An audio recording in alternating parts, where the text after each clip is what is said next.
Good morning, students.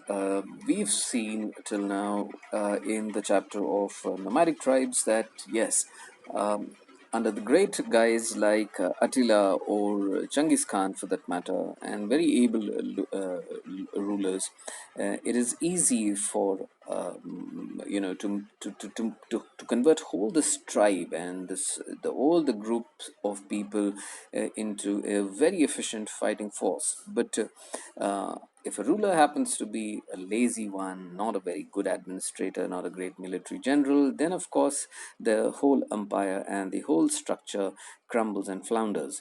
So, and that is the reason why Genghis Khan is so important. And but then any big empire, students, is not without its challenges. Whether it happens to be a sedentary empire like that of, say, Ashoka or Chandragupta Maurya or Akbar, for that matter, or if it happens to be a nomadic empire, which can be for Attila or Genghis Khan or Kublai or anyone for that matter, because there are massive amounts of social and political and military challenges that are there in ensuring that the whole thing uh, works as a very, very efficient force, and it remains united, and there is a certain amount of coherence to it.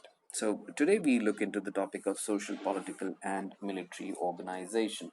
Now, among the Mongols and many other nomadic tribes, guys, this is a very important sentence actually.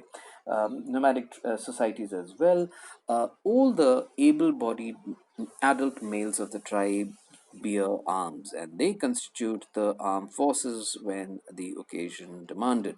Students, unlike the other sedentary societies where certain sections, maybe the elder son or someone who happens to be, if in a family of two or three sons, someone who happens to be more stronger than the other, he goes into the army in all probability, or probably it could also be possible that there is a family where no one actually feels like going to the army, and they are into different professions. Someone chooses to become a writer, someone chooses to become a bureaucrat, someone chooses to become a farmer, anyone for that matter. They have wider choices, right?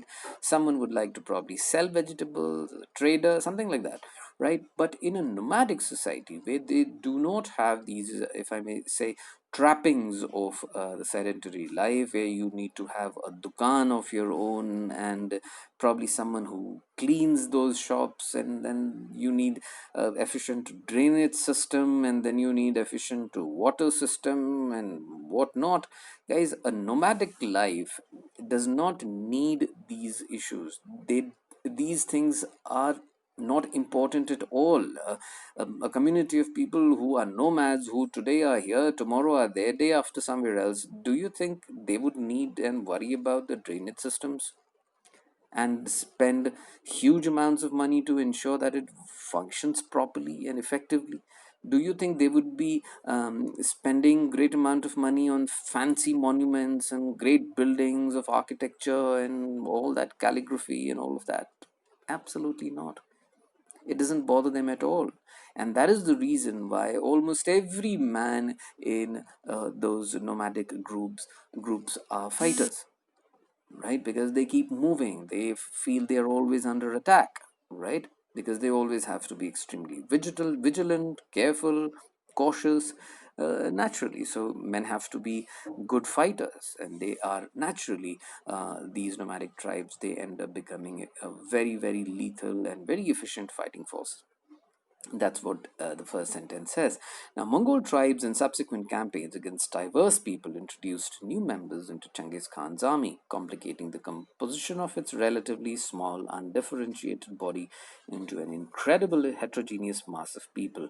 It included groups like the Turkic oligarchs who had accepted his authority willingly. It also included defeated people like Karayets who were accommodated in the Confederacy despite their early hostility. So, students, what they are saying is, in when these groups live as nomads, when everyone knows everyone, everyone is a cousin brother, or everyone is a cousin sister, and So there is a great amount of homogeneity to it, because everyone has grown up together, and there is, in spite of a certain amount of, if there is one, a certain amount of rivalry, it could be just a personal rivalry. That is it. But it would not be an institutional one. Why? Because everyone is together. Everyone travels together. Everyone eats together. Everyone drinks together. They marry their own cousins, and then everyone is happy about it, right? But the Mongols, as they started spreading into different parts of the world, of which were way, way far away from Mongolia, right? Now they had started getting into contact with the tribes and people and kingdom who had not known anything other than the sedentary or the stationary life. So naturally, they had their own structures, they had their own complications, and they had their own whole elaborate administrative setup in everything, right? They would be people who would be great engineers there, monuments, doctors. Suddenly, the Mongols were exposed to, of course, you have to understand, of course, these are nomadic tribes who enter into some kingdom, loot and plunder as much of gold, and carry away their animals and women, and all of that is done. Yes, it is all taken as a part of the spoil.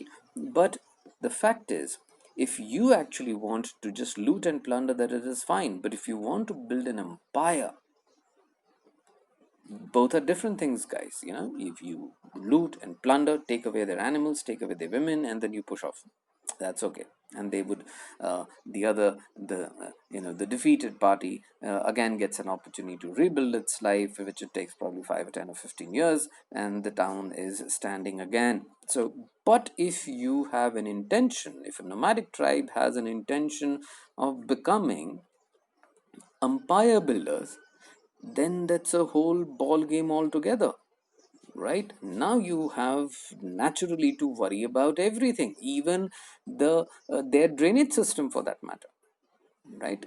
Yes, now, because that is a part of your empire, right?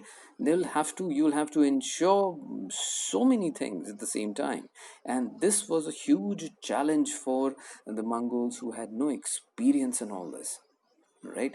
And that is why Genghis Khan and some of his successors were very good at it. It was, and why they are considered is great, is because they did not have any prior experience of that either. Unlike, say, the great empire builders in India or in other parts of the world and in other different cultures, because they had the foundations had already been laid thousands of years ago. They just had to build on it. They had to be good at it in preservation, and then things would to take care of themselves, because there was already a structure, something which was not there for Mongols, and they still did it very well. And that is what historians kind of always marvel at least for the first few generations, that is. Now, Genghis Khan worked to systematically erase the old tribal identities of the different groups who joined his confederacy. His army was organized according to the old step system of decimal units, and in the division of tens and hundreds and 1000s, and notionally 10,000 soldiers. In the old system, the clan and the tribe would have coexisted within the decimal units. Guys, these decimal units were common, uh, even the Romans had the decimal units. So it was not that only the Mongols who had it. Definitely, it was the norm in those years. In fact, many armies around the world, they still follow the decimal system. So in the modern armies, that is, in the old system, the clan and the tribe would have coexisted within the decimal units. Any individual who tried to move from his or her allotted group without permission received harsh punishment. Um, the largest unit of soldiers, approximately 10,000 soldiers, now included fragmented groups of people from a variety of different tribes and clans. This changed the old steppe social order, integrating different lineages and clans and providing them with a new identity derived from its progenitor, Genghis Khan. So, students, what they are now saying is that yes, different people from different geographies, all of them started joining their army. Guys, you have to understand that the nucleus of of the Mongol Empire, right, was always nomadic, right? The spirit, the heart was always nomadic, in spite of the fact that, yes, now they had expanded into the sedentary and the stationary areas. They had conquered many, many kingdoms. Guys, all of that taken. Guys, to give you an example how elaborate the Mongol Empire was, during the European invasion, you know, today, if you look at the map of Europe and the surrounding areas, guys, there were today 32 modern European countries were once part of the Mongol Empire. 32 modern European nations were once part of the Mongol Empire. So you can imagine. So you can very well imagine the diversity that was there, and the kind of challenge which that diversity actually caused for the Mongols, who were nomads, and they were just used to one race, one tribe, right? Now all of them had to be assimilated, embraced, and then you had to ensure that there was harmony, that there was no conflict between the newcomers, the new arrivals, and also who have been with Mongols for centuries, and the Mongols themselves, of course. So you have to come up with a system whereby people can coexist, though they have never met each other. They come from different tribes, they come from different languages, different faith systems, and who knows, many of them would be sworn enemies and could have been sworn enemies for generations. And now, suddenly, under Mongols, all of them come under one umbrella. And now they all have to work as a unit. So, naturally, if a system can ensure all this, that system can never be underestimated, even if it has been formulated and established by nomads. Right? So the new military contingents were required to serve under his four sons, that is, the sons of Genghis Khan, and specially chosen captains of his army units were known as Noyan. Also important within the new realm were the band of followers who had served Genghis Khan loyally through grave adversity for many years. Genghis Khan publicly honored some of these individuals as blood brothers, yet others, freemen of the humbler rank, were given special ranking as his bondsmen, a title that marked their close relationship with the master. This ranking did not preserve the rights of the old clan chieftains. The new aristocracy derived its status from a close relationship with the great Khan of the Mongols. So, guys, you have to understand these things. I've said this time and again. These kind of structures, these kinds of arrangements call for enormous amount of talent on part of the ruler or the emperor or the great Khan, whatever you call them. Normal people would never be able to hold such kind of diversity and inspire so much of loyalty, because you have to understand, students, that the people who are joining you, you have defeated them in the battles. You have killed their sons, you've killed their fathers, you've killed their brothers, right? You have taken their women along with you.